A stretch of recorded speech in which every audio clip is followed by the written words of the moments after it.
बाद में वो बोले कि मेरी दादी जी को मैं देखने जा रहा हूँ।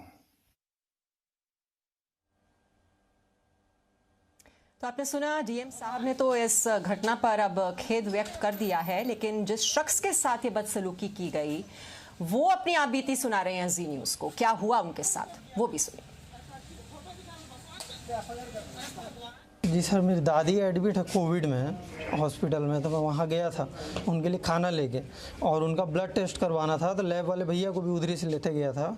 वो फिर सिस्टर से हम लोग वो सैंपल निकलवाए ब्लड का, फिर वो भैया लेके आए, मैं खाना दे के आया, फिर वो हम दोनों आए लैब में, फिर लैब में मैं पैसा वैसा जमा किया जितना भी उसका हो रहा था, फिर वहाँ से मैं अपना रिसीव लेके वापस आ रहा था।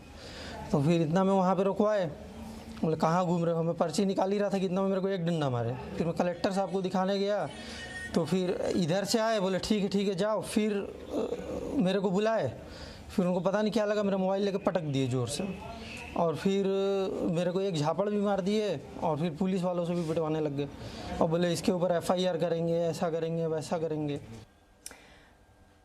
तो आपने सुना, ये शख्स अपनी आपबीती सुना रहा है किस तरह से वो दवा लेने के लिए निकला था और वहीं पर ये पिटाई भी हो गई, उसका मोबाइल फोन भी तोड़ दिया गया।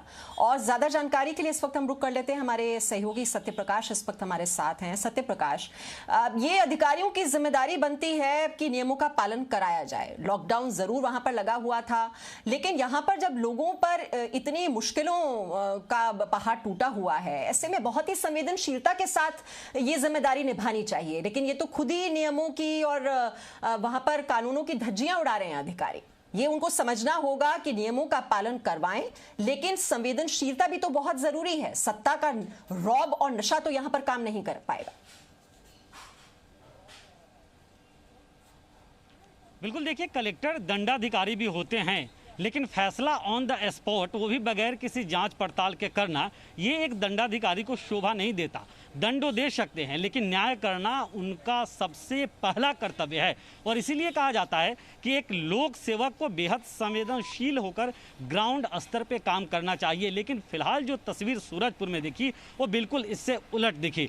कलेक्टर रणबीर शर्मा लाठियां भंजवाते नजर आए, डंडे से पिटवाते नजर आए लोगों को, इसके अलावा खुद भी थप्पड़ मारते नजर आए, साथ साथ मोबाइल भी तोड़ते हुए नजर आए। और ये आचरण कहीं से भी जिम्मेदाराना आचरण नहीं कहा जा सकता है। और इसीलिए लगातार जिस तरह से सोशल मीडिया पे कार्रवाई करने की एक आवाज़ उठी, एक बात उठी, जी मीडिया ने भी लगातार इस खबर को बेहद प्रमुखता से दिखाया। इसके साथ साथ ये भी बेहद महत्वपूर्ण है कि एक लोक सेवा की, एक कलेक्टर की छवि को सरकार की छवि से जोड़कर देखा जाता है। और ऐसे में तब, जबकि पूरे देश भर में इसको लेकर सवाल खड़े किए जा रहे थे, सीएम भूपेश बघेल ने इस पूरे मामले को संज्ञान में लिया, क्योंकि सीधे सीधे ये सरकार की छवि से जुड़ा हुआ है। इसके साथ ही अगर हम पिछली कुछ घटनाओं पे नज़र डालें तो जिस तरह से पूर्ववर्ती सरकार के दौरान कांग्रेस पार्टी विपक्ष में रहते हुए अफसरों को लेकर सवाल दागा करती थी, इस सरकार में अब कांग्रेस है, और ऐसे में बीजेपी भी सवाल उठा सकती थी कि किस तरह से अफसर जो है वो बेलगाम होकर ऐसे आम लोगों पे कार्रवाई, त्वरित कार्रवाई और